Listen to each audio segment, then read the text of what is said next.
On Monday night, Giannis Antetokounmpo returned to the court for the first time in over 5 weeks.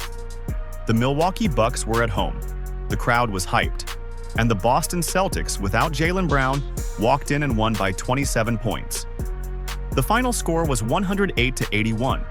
A rookie named Hugo Gonzalez outplayed the two-time MVP, and after the game, Giannis stood at the podium and admitted he felt rusty in a way he never has before. That game was not a random bad night. It was a snapshot of everything that has gone wrong in Milwaukee over the past 2 years. The Giannis era is ending, and at this point, it is not even a question of if. It is a question of when and where he goes next. Let's break down how the Bucks got here and why this summer is going to change everything. Start with the record. Milwaukee is 26-34 and sitting 11th in the Eastern Conference. They are not just outside of playoff position. They are outside of the play-in tournament entirely. Here is the most damning stat of the entire season. The Bucks are 15-16 in games Giannis has played and 11-18 without him. Think about that. Having a two-time MVP on the floor has made this team exactly one game worse than .500. It is not because Giannis has declined. He is still averaging 27.7 points, 10.1 rebounds, and 5.5 assists when he plays. Those are monster numbers. The problem is, he has only played 31 of 60 games this season. He missed time in November with a groin strain. He came back and played 3 games before suffering a right calf strain in December that kept him out for 24 days. He returned, played a few more weeks, and then re-injured the same calf on January 23rd. That one cost him 5 weeks and counting. When your franchise player keeps getting hurt in the exact same area, that is not bad luck. That is a pattern. And Giannis himself acknowledged it after the Boston game, saying this is something new in his career. Being out for such a long time, multiple times in the same season. If you're going to like this video, now is the time to do it. The injuries are only part of the story. The real issue is what the front office has done around Giannis over the past 2 years, and it is a masterclass in how to dismantle a championship window. Start with the Damian Lillard trade in 2023. Milwaukee sent Drew Holiday, who was their defensive anchor, along with a package of draft picks to Portland. Lillard was supposed to be the co-star who kept the Bucks in title contention. It failed. Lillard never looked comfortable in Milwaukee's system, and the team got worse defensively without Holiday. By this past offseason, the Bucks had seen enough. They waived and stretched the remaining $113 million on Lillard's contract. Let that sink in. They are still paying dead money for a player who is no longer on the roster. That $113 million stretch is going to haunt their cap sheet for years. Then came the Miles Turner signing. Milwaukee gave him 4 years and $108 million this past summer, betting that surrounding Giannis with shooting and rim protection would fix everything. Turner was supposed to be the modern center this team needed. Instead, the Bucks ranked 28th in the league in scoring and 27th in rebounding.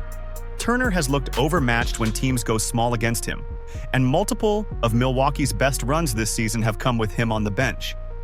Bobby Portis called the team's brief winning streak in February, quote, "fool's gold." Let me know in the comments if you think the Bucks can still save this, because from where I am sitting, the evidence says no. Now let's talk about the trade deadline, because what happened there tells you everything about where this is headed. In the weeks leading up to February 5th, ESPN's Shams Charania reported that Giannis was, quote, "ready for a new home." The Miami Heat, Minnesota Timberwolves, New York Knicks, and Golden State Warriors all made what were described as aggressive offers. For the first time in 12 years, Milwaukee was actually listening. Giannis himself had expressed interest in a trade to the Knicks over the summer. He deleted all of his Bucks-related social media content before the deadline. The writing was on the wall. And then the Bucks did not pull the trigger. They told teams they were keeping Giannis through the deadline and would revisit the situation in the offseason. One source told NBA insider Jake Fisher that the Bucks were, quote, "never serious about trading him at the deadline." But here is the thing. The deadline not happening does not mean the trade is not happening. It just means it is happening this summer. Every major reporter, Charania, Stein, Windhorst, has confirmed that Giannis trade discussions will reopen in the offseason. The Lakers are now considered a viable threat because they can offer cap space, up to 3 first-round picks, and absorb Giannis's contract without Milwaukee having to take back unwanted salary. And Giannis has not committed long-term. During All-Star Weekend, he told ESPN, quote, "Right now, at this moment, I'm in Milwaukee." He also said he would never force his way out. But when asked directly about the future, his answer was, quote, "I don't know if I'll leave. It's not up to me." That is not what a player says when he plans to stay forever. Here is the contract math that makes this summer unavoidable. Giannis has a player option for 2027 to 28 worth $62.8 million.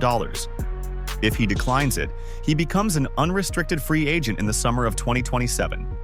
He is also eligible to sign a 4-year, $275 million Supermax extension with Milwaukee starting on October 1st.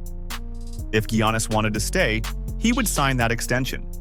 If he does not sign it, the Bucks are staring at the very real possibility of losing a top 75 player of all time for absolutely nothing. That is the nightmare scenario, and it is exactly why a trade this summer is the most likely outcome. The Bucks have to get something back, and the longer they wait, the less leverage they have. After the Celtics blowout, Danny Green said publicly that bringing Giannis back on a lost season does not make sense. And the numbers agree. Giannis has only played 31 games, which means he is no longer eligible for MVP or All-NBA honors this season. The 65-game requirement is 35 games away. He is playing meaningful minutes on a team with nothing meaningful to play for. Every game is a risk to his trade value.